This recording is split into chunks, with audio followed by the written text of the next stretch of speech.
Lobby ezalaki dimanche de Pâques, résurrection ya Christ, ni tete résurrection ya Jésus Christu, foi ya ba chrétien ngai kozala pamba yango ezalaki fête ya monene, topé fête ya monene oyo église ya monde entier et célébraka surtout église chrétienne ba catholique awa na Kinshasa ezalaki ndenge nini bolanda reportage oyo ya lingala facile. Ya solo ba Kristu ya mokili mobimba ba fetaki pasika kasi biso lingala facile tokitaki na Saint Christophe pona kotala ndenge nini kuna fete ya pasika ezali botala bino moko bougie Pascal epelaki mokolo ya samedi saint ba Kristu bazalaki na esengo ya koyoka mateya peto yaki kokene lisusu na Kristu molobeli awa pe mokolo ya dimanche kaka ndenge na Saint Christophe basambelaki bango pe na Kristu molobeli basambelaki bakumisaki nzambe pamba te ndenge asekwi na mitema asekwi pe na bizaleli na bango ndenge basololi awa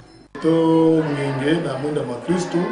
elingo lobate na bomoi na yo osengeli kozala moto ya mwinda ozotambola na mwinda ma Kristu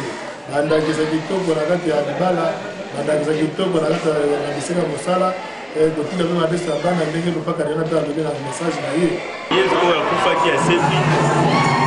liboso po ya kolongola biso na masumu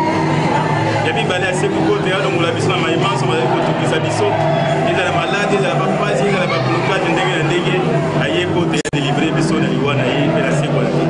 ya solo kaka ndenge Père Martin auti koloba Kristu mwana nzambe oyo asekwa surtout na mitema ya bakongolais bolingo boboto nde ekola makasi pasi keleka kitoko.